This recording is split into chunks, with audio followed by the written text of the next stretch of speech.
हमारे यादव और आप देख रहे हैं अपना यूट्यूब चैनल गुरुकुल शिक्षा के। उम्मीद करता हूँ कि आप सब लोग अच्छे होंगे। दोस्तों आज हम लोग क्लास 10 का एनसीईआरटी मैथ सॉल्यूशन करेंगे, जिस चैप्टर का नाम है दो चर वाले रैखिक समीकरणों का योग। इसको अंग्रेजी में बोलते हैं pair of linear equation in two variable. दोस्तों इसमें दो समीकरण के बारे में बात हो रहा है। यहाँ पे देखिए समीकरणों का युग्म, मतलब समीकरण होगा दो चर वाले और इसमें युग्म होगा जोड़ा। आपको दो चर के बारे में पहले समझना है। दो चर मतलब इसमें दो गो चर होगा, जैसा कि एक्स और वाई। तीन चर वाले भी होते हैं, लेकिन अभी हम लोग को दो चर के बारे में जानना है। तो यहाँ पे एक्स और वाई है, इसमें भी एक्स और वाई है, तो दो चर वाले हो गया। और इसी में a1 b1 c1 है और a2 b2 c2 है। ये है रियल नंबर यानी कि वास्तविक संख्या, मतलब इसके जगह पर कोई नंबर रहेगा, संख्या है। जैसे कि एग्जाम्पल में हमने यहाँ पे दिया है 4x + 5y + 2 = 0, 3 और 3x - y + 3 = 0। ये दो चर वाले रैखिक समीकरणों का युग्म का एग्जाम्पल है, जिसके द्वारा आप समझ सकते हैं। यहाँ पे x है, आप देख सकते हैं, और इसमें भी x है। तो x के साथ a1 है, तो यहाँ पे x के साथ क्या है 4 है, तो ये a1 का मान क्या हो गया 4। उसी तरह फिर यहाँ y है, तो यहाँ y है, तो ये b1 का मान क्या हो गया 5 हो गया। और फिर यहाँ c1 का मान क्या हो गया 2 हो गया। उसी तरह फिर दूसरा समीकरण में देखते हैं, तो a2 का मान क्या है 3 है। यहाँ देख सकते हैं x के साथ a2 है और यहाँ भी x के साथ a2 है, दूसरा समीकरण। और फिर यहाँ पे क्या है b2 की जगह पर कुछ नहीं है तो 1 होता है, और माइनस में है तो -1 होगा। उसके बाद फिर क्या है c2, यहाँ पे देख c2 है, तो c2 का मान क्या है 3 है। तो इस तरह से ये मान है जो समीकरण में दिया रहता है वास्तविक संख्या के रूप में, जिसको सॉल्व करके आंसर निकालना रहता है। इससे इस तरह के सवाल को दो तरीके से हल किया जाता है। एक तो है ग्राफीय निरूपण और दूसरा होता है बीजगणितीय निरूपण। ये दो तरीके से ऐसे सवालों को हम लोग सॉल्व करते हैं। तो चलते हैं आगे के प्रोसेस के बारे में जानते हैं। हम लोग क्लास 10 का एनसीईआरटी मैथ में एक्सरसाइज 3.1 करते हैं। पहला सवाल है, आफ्ताब अपनी पुत्री से कहता है 7 वर्ष पूर्व मैं तुमसे 7 गुनी आयु का था। ये वर्ड प्रॉब्लम है, इसको बार बार पढ़ा जाता है और बहुत ध्यान से पढ़ा जाता है, तब जाके आपको हल करना होगा। इसमें बता रहा है कि बीजगणितीय तथा गणितीय रूप में व्यक्त कीजिए। तो ये सवाल जो होता है वर्ड प्रॉब्लम है और इसको बहुत ध्यान से पढ़ना पड़ता है, इसीलिए मैं आपको बारीकी से पूरे वर्ड को समझाता हूँ। सबसे पहले इसमें दिया आफ्ताब अपनी पुत्री से कहता है। एक आफ्ताब नाम का आदमी है, वो अपने पुत्री से कहता है 7 वर्ष पूर्व यानी 7 वर्ष पहले मैं तुमसे 7 गुनी आयु का था।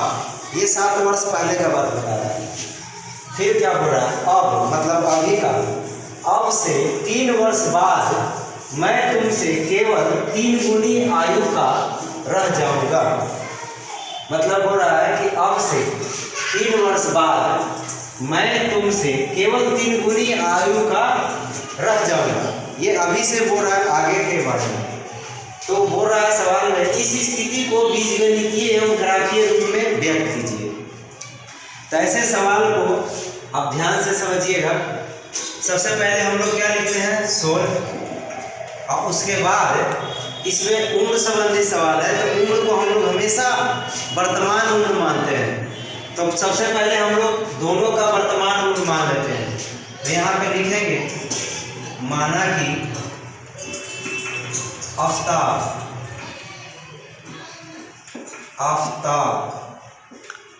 का वर्तमान उम्र, वर्तमान मतलब अभी का होता है। वर्तमान उम्र हम लोग x y कुछ भी मान लेते हैं, x वर्ष मान लेते हैं, और पुत्री, उसकी पुत्री का वर्तमान उम्र क्या हो जाएगा y वर्ष मान लेते हैं। ये दोनों का उम्र हम वर्तमान मान लिए। अब वर्तमान हमेशा माना जाता है, ये ध्यान रखना है। अब इसके बाद पूछेगा, पहले पूछेगा तो वर्तमान उम्र पता रहेगा तो आप घटा बढ़ा सकते हैं। जैसा कि यहाँ पे दिया हुआ है, हमने x वर्ष माने हैं और इसका y वर्ष माने हैं वर्तमान में। तो पहला कंडीशन के अनुसार यहाँ पे लिखेंगे नाउ प्रथम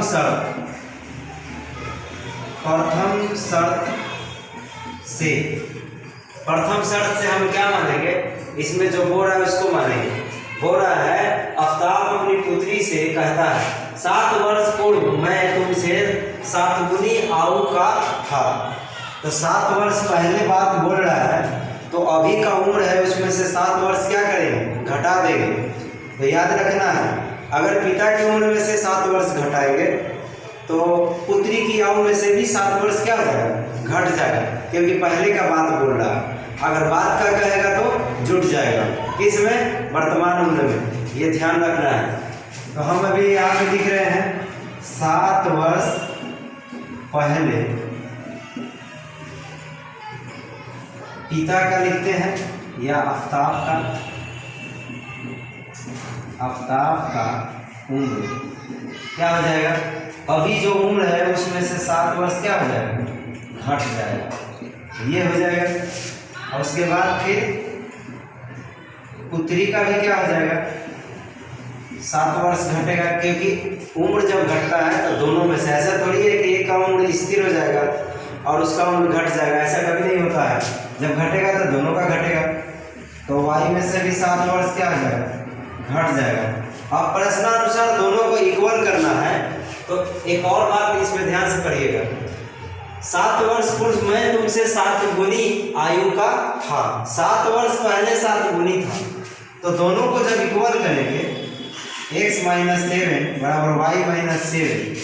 फिर एक बार ध्यान से पढ़िए, आफ्ताब बोल रहा है 7 वर्ष पूर्व मैं तुमसे 7 गुनी था। कौन बोल रहा है, आफ्ताब। किससे बोल रहा है, अपनी पुत्री से। तो जब दोनों को बराबर करेंगे तो पुत्री में 7 से गुना करेंगे, क्योंकि ये 7 वर्ष पहले से है, तो इक्वल करने के लिए इसमें 7 से गुना करेंगे उसके पुत्री की आयु में, तो दोनों क्या हो जाएगा, इक्वल हो जाएगा। इसमें 7 से गुना कर देंगे। अब इसको हम लोग इक्वेशन के रूप में बनाते हैं, जो बीजगणितीय रूप में हो जाएगा। तो इसको 7 से गुना कीजिए तो 7y - 49 हो जाएगा। इसको इधर लाते हैं तो क्या हो जाएगा, x - 7y को इधर ले आते हैं और 50 को इधर ले आएंगे तो प्लस में हो जाएगा। अब पहले से भी क्या है, माइनस में 7 है तो घट जाएगा, तो 42 हो जाएगा। ये इक्वेशन क्या हो गया, फर्स्ट हो गया। अब आगे हम लोग दूसरा शर्त के अनुसार दूसरा इक्वेशन तैयार करते हैं। दूसरे शर्त के अनुसार यहाँ पे हमने लिखा अगेन, मतलब पुनः दोबारा फिर से होता है द्वितीय शर्त इसमें बोल रहा है अब से 3 वर्ष बाद मैं तुमसे केवल 3 गुनी आयु का रह जाऊंगा।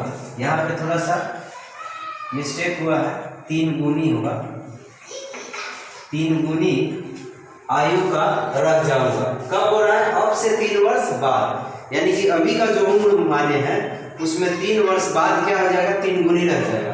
तो अभी का उम्र हमने x वर्ष माने थे, याद है, आफ्ताब का, तो लिखेंगे 3 वर्ष बाद,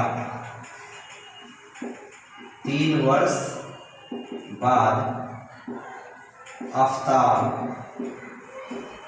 का उम्र क्या हो जाएगा, जुट जाएगा 3 वर्ष, तो x + 3 वर्ष, और पुत्री का क्या हो जाएगा, उसमें भी जुट जाएगा, तो y प्लस क्या हो जाएगा, 3 हो जाएगा। अब दोनों का इक्वल करना है तो लिखेंगे क्या, x + 3 बराबर y + 3। ध्यान से समझिएगा, एक बार फिर से पढ़ते हैं। अब से 3 वर्ष बाद मैं तुमसे केवल 3 गुनी आयु का रह जाऊंगा। अब से 3 वर्ष बाद बोल रहा है तुमसे 3 गुनी आयु का रह जाऊंगा, यानी अपने पुत्री से बोल रहा है, तो अपने पुत्री से 3 गुनी ये रह जाएगा, तो इक्वल करना है, तो 3 से गुना किस में होगा, पुत्री में होगा, क्योंकि ये 3 गुनी तो पहले से है, तो फिर इसमें 3 से कीजिएगा तो 9 गुना हो जाएगा। इसलिए ध्यान देना है, क्योंकि इक्वल करना है, तो पुत्री में 3 से गुना करेंगे, अब इसी को फिर उसी तरह इक्वेशन तैयार कर लेंगे, इससे पहले वाला जैसे किए थे। तो क्या हो जाएगा 3y + 9। अब इसको इधर लाते हैं, सबको इधर लाते हैं तो x हो जाएगा, और y को इधर लाएंगे माइनस में हो जाएगा 3y, और 9 को इधर लाएंगे तो माइनस में हो जाएगा, पहले से प्लस में है तो -6 हो जाएगा बराबर 0।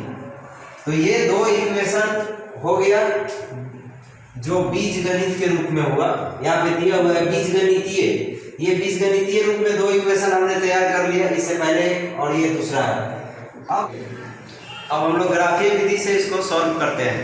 तो पहला समीकरण हमने माना था, यहाँ पे देखिए, यहाँ पे लिख दिए x - 7y + 42 = 0। पहला समीकरण से हम एक टेबल तैयार करते हैं जो ग्राफ पे हम लोग शो करेंगे, दिखाएंगे। तो पहला समीकरण से चलते हैं, तो यहाँ पे लिखे नाउ समीकरण फर्स्ट से, यहाँ ऐसा करते हैं x वाला टर्म को इधर रखते हैं, बाकी सब टर्म को क्या है उस तरफ ले जाते हैं। तो उस तरफ जाएगा तो नियम क्या है, प्लस वैल्यू चेंज हो जाएगा, यानी कि जो माइनस में है वो प्लस में हो जाएगा, जो प्लस में है वो माइनस में हो जाएगा। तो 7y किस में हो जाएगा प्लस में, और ये 42 जो प्लस में है तो माइनस में हो जाएगा। अब क्या करते हैं, यहाँ पे एक बॉक्स बनाते हैं, और इस बॉक्स में एक बॉक्स में x और दूसरा बॉक्स में y लिखते हैं। और हमेशा याद रखना है कि जब y को उधर रखे हैं तो y का मान ऐसा रखे तो ताकि x का मान निकल जाए, और वो भी कम से कम मान निकले। याद रखना है 2, 4, 5 कम से कम रखना है, ज़्यादा नहीं आना चाहिए ताकि ग्राफ में लंबा ना हो, समय ज़्यादा ना लगे। तो यहाँ पे हम लोग क्या करते हैं, y का ऐसा मान रखिए ताकि इसका मान जो x का निकलता है वो छोटा निकले। तो ऐसा करते हैं, y का मान हम लोग 6 ले लेते हैं, तो y का मान 6 हो जाएगा। तो 7×6 = 42 में से 42 घटेगा तो क्या हो जाएगा 0। इसको रफ में भी आप करके समझ सकते हैं। y का मान हमने क्या रखा 6, तो 6 और -42, तो 42 - 42 क्या हो जाएगा 0 आ जाएगा। तो इस तरह से आप कॉपी में अपना रफ कर सकते हैं। तो ये जो y का मान हमने 6 रखा तो x का मान क्या निकला 0, तो x के सामने हम 0 लिखेंगे। फिर एक और मान आपको रखना है y का, तो आप रख सकते हैं। ऐसा करते हैं, y का मान आपको अपने मन से रखना है, ध्यान रखना है। तो 7 × 5 = 35, चलिए 5 रखते हैं y का मान। y का मान हमने 5 रखा, तो 7 × 5 = 35 हो गया। 35 में से 42 घटेगा तो क्या बचेगा -7।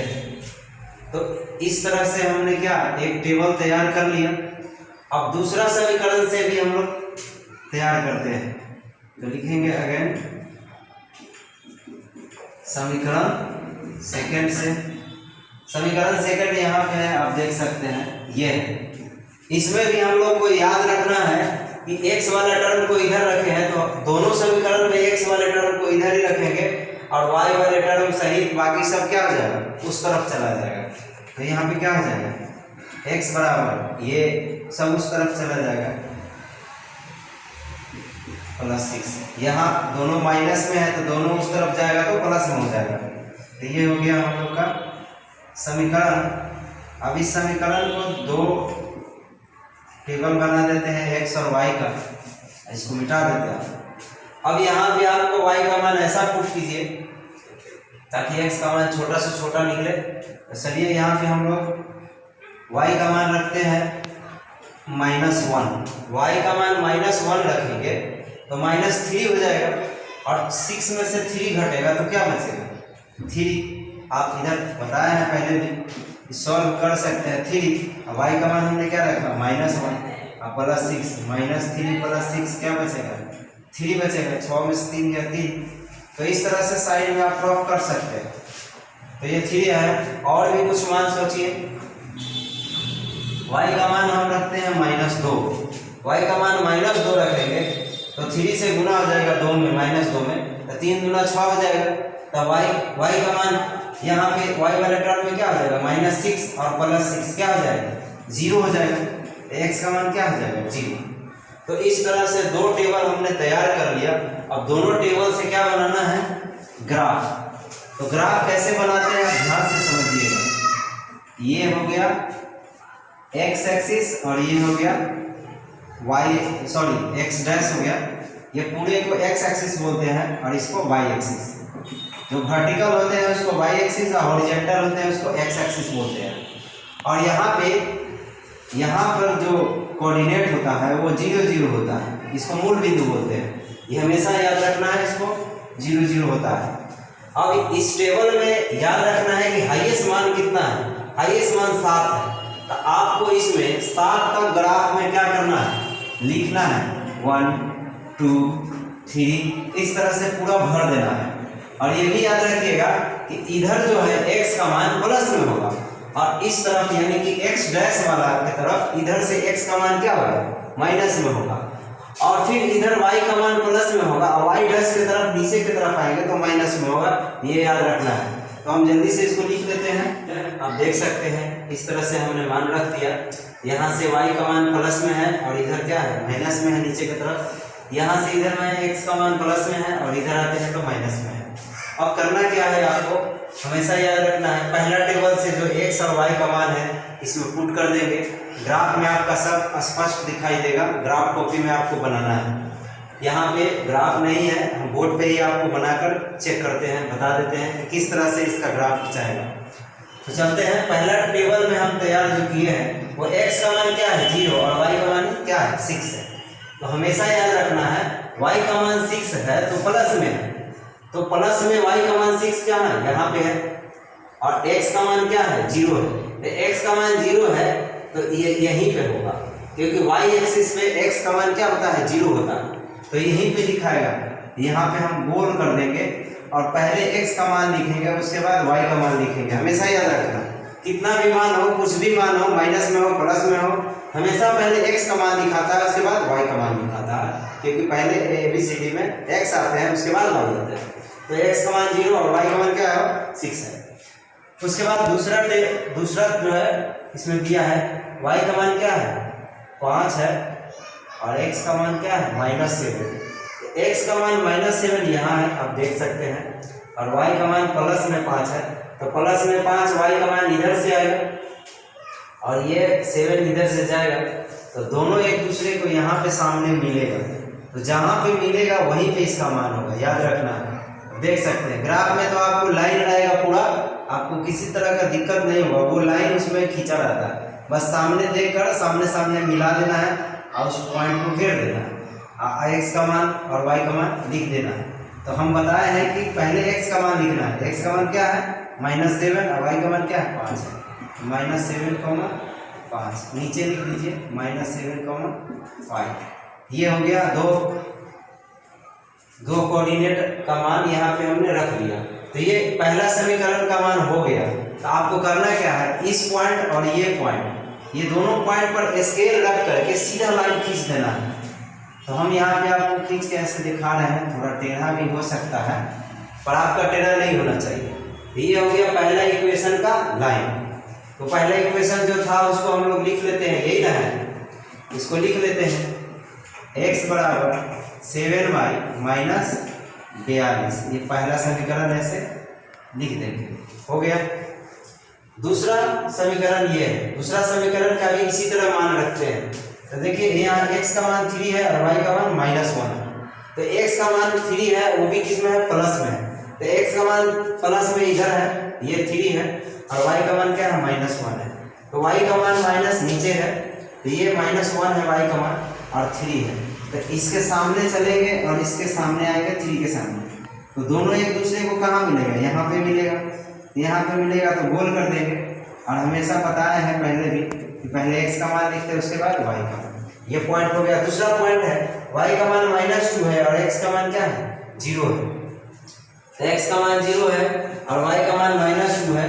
y का मान कुछ भी है, ये तो पता हो गया है कि y एक्सिस पर ही होगा क्योंकि x का मान 0 है।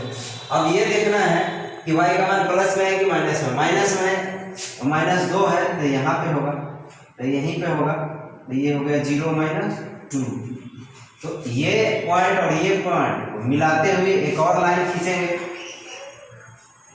तो स्केल के सहारे ही खींचना है। यहाँ पे टेढ़ा भी हो सकता है, जैसा कि हो गया है, आपका सीधा जाएगा। तो इस तरह से दूसरा इक्वेशन यानी दूसरा समीकरण का ये लाइन है।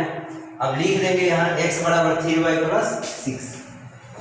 x बराबर 3y प्लस 6। ये हो गया आपका दूसरा समीकरण। तो इस तरह से ये लाइन बना, तो ये लाइन क्या हो गया, ग्राफीय रूप में व्यक्त हो गया। तो इस तरह से पहला सवाल था जिसको हमने सॉल्व करके बताया। अगला सवाल में दूसरा है जिसको चलते हैं।